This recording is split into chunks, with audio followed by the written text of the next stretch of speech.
Hello there, my name is Rachel. The first time you see my channel, you review cartoon series, anime series, so something completely random. And today we're going to talk about the final episode or the movie because Victor Valentino's final episode was technically a movie because of high budget and they actually sacrificed 4 episodes to make this. This was pretty goddamn good. It's one of those that I wasn't expecting something. I wasn't sure because last season they attempted to do something, but they wasn't sure they wanted to do it, so they dropped it. And this one decided to just go in it and make this grand finale for this season 2. And oh my god, it was completely worth it because you do get a lot of awards, especially you've seen season 2, because there's a lot of characters that you've seen past episodes returning back. Like one of the great examples, Baco, the gang leader. If you forgot about him, he's the one who convinced Victor to let him free from prison.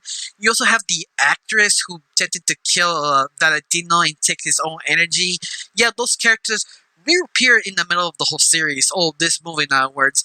You also have our main character who basically started this grand adventure of the Ninth Realm, called Christina. If you didn't see her like a couple of episodes ago, that she's the prankster, the troll who like to trick people.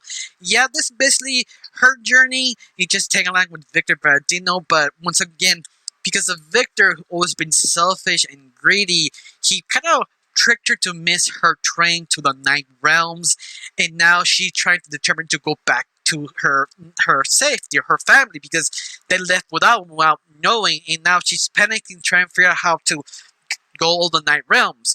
But how Victor sort of feels, I don't want to say guilty. He was basically guilty to help Christina to pass the Ninth Realms, because Valentino kind of called out Victor like, "Come on, bro, you stop being a dick." And it's basically the best way to describe the conversation of Victor and Valentino argument how to help her friend to cross over the Ninth Realm. But unfortunately, he also focused on Valentino, his problem being sort of like a coward, that he needs the rules to exist. Without the rules, he's sort of broken. They do focus on that also of this movie, you can say, because that's the two issues that both characters have. But I love it how everything's so fluent about this episode. This movie everything felt the right place. It never felt contrived. It never felt they pushed the story just because you have no other way to do it. No, everything was connected super well, especially how they explore all the realms of the underworld. Like each realm has its own sort of theme. Like the first realm is sort of like a volcano, and the other way to kind of cross it to the next realm is basically do these sort of challenges about how to be worthy to go to the Ninth Realm. But each realm doesn't tell you, oh, you need to do this to pass out. It doesn't grab your hand.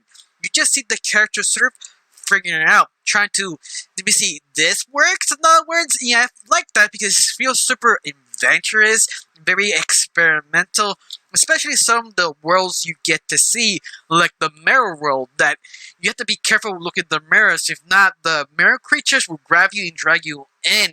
That was sort of interesting and also tad creepy, because after they capture you, they take your body and they act very odd, almost kind of creepy like, especially when one of the characters like Victor finds out his brother acting weird, and he just hit him to make sure he broke up pieces instead of like a mirror broken face. That kind of disturbing. Or another realm of the sort of maze that everybody is lost, knowing how to get out the next level, and the only way to figure it out is this sort of skin waving around like a flag, and they're telling you stuff like trying to listen to me, follow the wind, but it's so little mumbled. It's just sort of disturbing. Yeah, I was sort of realizing this movie got away with a lot of disturbing images. I was like, whoa, I wonder what they do to allow them to show all this.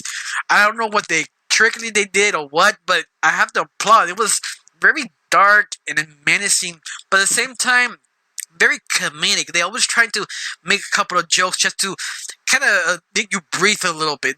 I appreciate so much, because usually when you make the finale or make a movie, this grand adventure, they usually sort of hard to make you relax a little bit, get you intense to make the story so much fluent.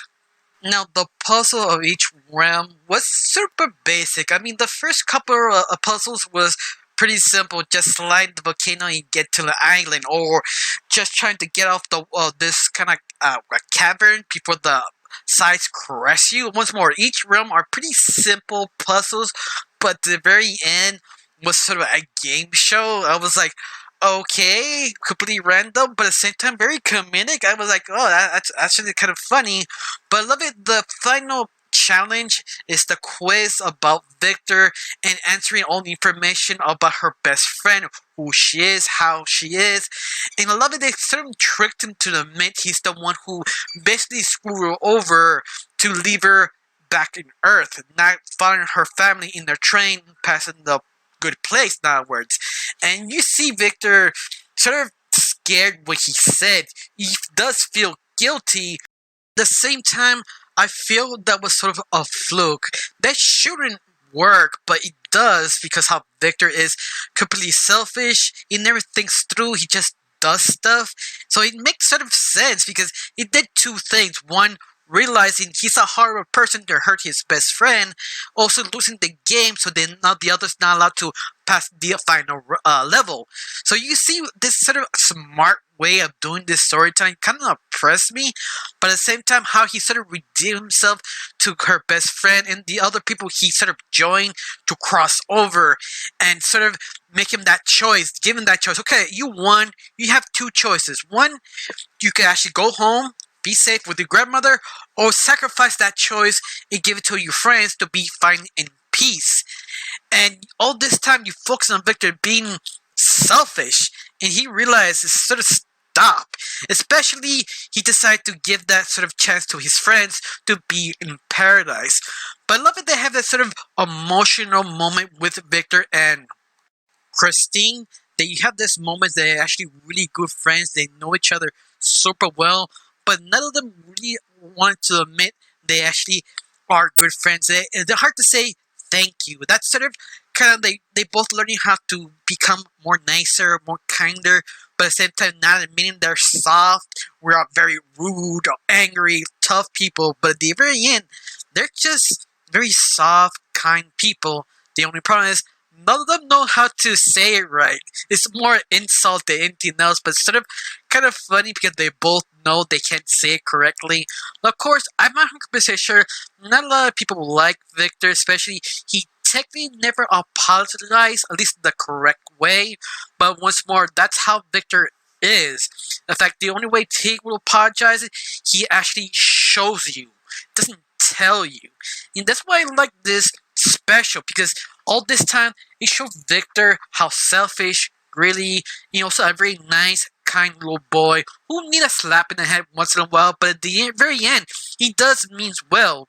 But especially how Victor is, I like to say the embodiment as a child, how he really acts for everyone. I mean, let's face it, he is the image of your childhood. You're kind of selfish and kind. Something you have to figure out when to do, be selfish, sometimes you have to not be honest. Also, you have a little bit of time with Valentino that I really don't like that much, but it's one of those moments that I was okay because he confronts his own fears, being scared all the time, always following the rules. Sometimes you can't follow the rules, you have to break them to actually become more braver.